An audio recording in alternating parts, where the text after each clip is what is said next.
Hello, this is Dr. Lori. Welcome to this video on overview of analytic skills. This video will be broken down into three parts. First of all, I'd like to talk about analytic skills in general. Why do we do them? What are they? And how can you best approach this set of skills?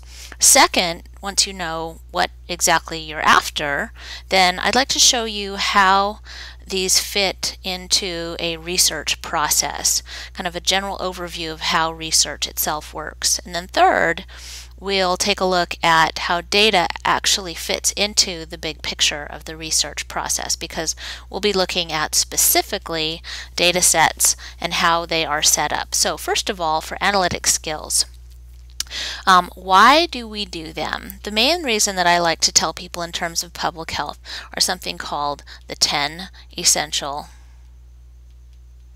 services. And I have a picture of what those look like. If we scroll down here and take a look right here, and basically they fall into three categories. We have assessment, policy development, and assurance. And the thing that you'll notice right in the middle of this circle, we have this thing called research. In other words, if we are going to monitor health or diagnose and investigate, inform, educate, and empower, the things that we do in public health are based on evidence. And so we need to be able to take individual data points and turn them into information that people can use if, say, for example, they want to develop a policy. Well, which policy should we develop, and what direction are we trying to go with that policy, and maybe even is that policy working the way we thought that it was going to?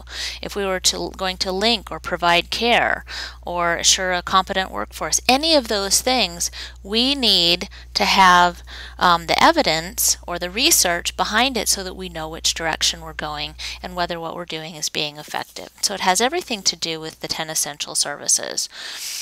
I'm going to show you or send you a video called Why. And so watch that. It's actually extra. It's not part of what we're doing in this particular module, but I do want you to get a general sense and to be thinking about your own why. The second piece of analytic skills is what? What exactly are they? And one of the answers to that is called an institutional learning outcome, or an ILO. And there's an ILO in Loma Linda, particularly Loma Linda University, that's called quantitative reasoning. And we'll be focusing on that particular ILO this quarter. And sometimes as soon as you say the word quantitative, people start to freeze up because they're like, oh, well, starting in second grade, I wasn't really good at math, and so I'm not sure if this is for me. So I like to define that, specifically that quantitative reasoning is a habit of the mind. It's a comfort in working with numeric data. And so the definition here says individuals with strong quantitative reasoning skills possess the ability to reason and solve quantitative problems from a wide variety of authentic contexts and everyday life situations. They understand and can create sophisticated arguments supported by quantitative evidence, and they can clearly communicate those arguments in a variety of formats, such as words, tables, graphs, mathematical equations, and so forth.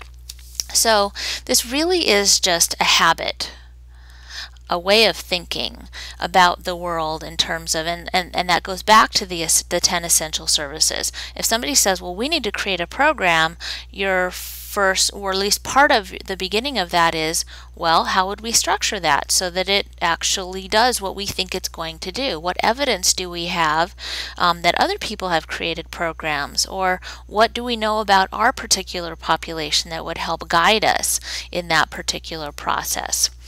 My second answer to what are these analytic skills has to do with the very definition of informatics. And informatics, according to the ASPPH, is the ability to convert data into information that stakeholders can use to make decisions. And so really we're taking, let me draw in a different color, we're taking data and we are converting it into information.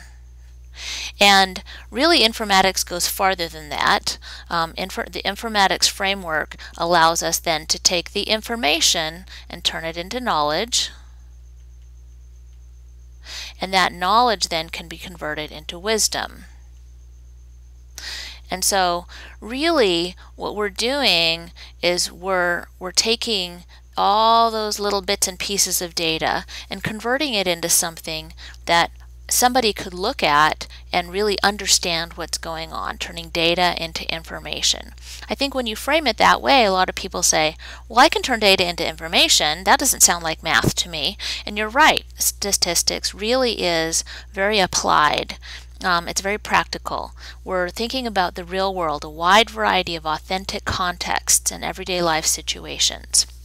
Now here comes the interesting part, the how. How is it that I can be successful with biostatistics? And my answer to that really comes down to time. And I like to use the analogy of going to the ocean. There are a couple of kinds of activities that a person can do when they go to the ocean. If you're pressed for time and you don't have a lot of time, you can do what's called tide pooling. And when the tide goes out, it leaves these little pools of water where you can kind of look down in there and you might see some shells and little sea urchins, and every once in a while a little tiny fish or something else might get left behind as the ocean tide goes out and gets lower and leaves these little pools of water. You can go and you can look in the tide pools, and it's a lot of fun. Versus going to the ocean and going snorkeling. Now, snorkeling, you can see so much more and you can spend so much more time really getting immersed in that whole experience. You see the relationships between the different levels, the zones, you see a lot of bigger fish, and you see the way they interact between them. And so it really is very dependent on the time you spend. Now, some of you for this particular class might be tide pooling, and it really is all the time that you have. You have a lot of other things that are grabbing for your attention, that are needing your time. Maybe you're working, maybe you have family, but keep in mind that this class is set up more for the person who is snorkeling. Now, if your particular major is epidemiology and biostatistics, you're probably actually going scuba diving in this particular arena. And so there are all these different levels of engagement. But time has a lot to do with how much you get out of the class. There's only so much condensing that we can do, and it takes time to process what it is that you're learning so that your brain starts understanding it and becomes kind of like muscle memory. The second piece of how comes as a surprise to some people, and my answer to that is your team. Or even impromptu teams. In PCOR, you're going to have teams, and so you'll be working with a group of people on a regular basis, but you'll also have an opportunity to work with people more informally. And so I'm going to send you another video. I call it the Super Chicken video. And it really is kind of extra information. It's not required for this module, but I think you'll understand after watching that how it is that by being part of a team that it can really help propel you in a variety of different directions, because being part of a team magnifies the learning of everybody who's working together. So that's the why, what, and the how of analytic skills. Next, let me show you a little bit about what I call the research process. If you go back and you think about the 10 essential services, it calls that middle section research. And I think a lot of people get really stuck on the idea that when you're doing research, you're going to have a published paper and it has to be in this specific format. But the way it's used in public health, the way it is in that particular process, can be broader than that. It's really that gathering and summarizing and interpretation of information. And so let me go through what I call the typical research process. It starts by asking a question.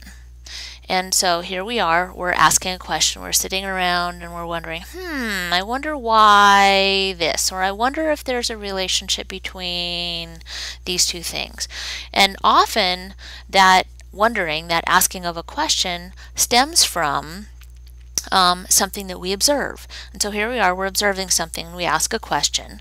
And in order to find the answer to that, we need to design some kind of a study.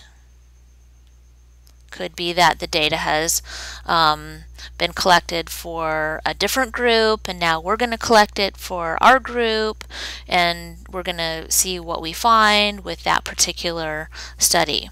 Once we have designed the study and we figure out how we're going to go about this, then we collect the data, and then after that we we analyze the data, and then we interpret and share what we found. And often, once we have shared that, it creates even more questions. Answering one question often spawns 3 more. And so hence here we are in Loma Linda, in the world, wherever it is that everybody is, and we're exposed to all these different situations that have us ask different questions. Why is it that way? Why is this working this way? Can we do this a better way? And so at the heart then of all of the things that we do in public health, we're asking questions. We're doing this research that helps support all the other parts with evidence. Now, one of the things, and I think this is where the scary part comes from, is that we start talking about this thing called data. And so here we are, we have data, and we're going through this research process, and people are like, okay, data is this big scary field. It's kind of like a black box, and I don't know what to do with it or how to address it. So let me kind of take the scariness away a little bit and explain a little bit about the data itself, and then this process of converting that into information. So for starters, we often will have a data set. I'm just kind of drawing a basic one. And in that data set, we put the data that we collect. So let's say we go out and we want to collect information from our friends about a certain thing. So we talk to April, and then we talk to Brenda, and then we talk to Charlie, and so on. We just keep collecting data. And when we talk to each person, what we do is we ask them specific questions. First of all, we might say, what is your name? What is your height? What is your weight? What is your age? What is your sex? And we might keep asking them more and more and more questions.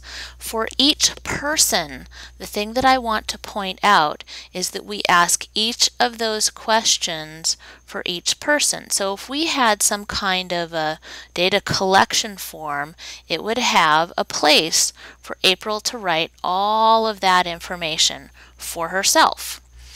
And then the next person would be Brenda, and she would write out all the answers to each one of those questions and so forth. And then Charlie would write out all of the answers to those questions. So let me put in the actual rows here so that we can see the boxes. When you open a spreadsheet or a data set like SPSS or even Excel, what you'll see is you have all of these columns, and you have all of these rows, and that creates a whole bunch of cells. Well, the columns, when we're collecting data, when we're doing this part right here, the columns are called variables. And the rows are called observations. So I observe April, and then I observe Brenda, and I observe Charlie, and so forth. And those observations are really the unit of measurement. The unit of measurement is represented in those observations. Another way of saying that in a very scientific way, an observation is a unit upon which measurement is made. And so these observations are the rows. So the unit of measurement is each row. Now those unit of measurements, that could be something else. It could be countries. It could be Canada, United States, Mexico, and on and on and on. We could have those be the rows. It doesn't have to be people. It could be hospitals. It could be Loma Linda University, Arrowhead Regional Medical Center, Redlands Community Hospital, and so forth. So we have all different kinds of units of measurements. The variables are the things that we are measuring.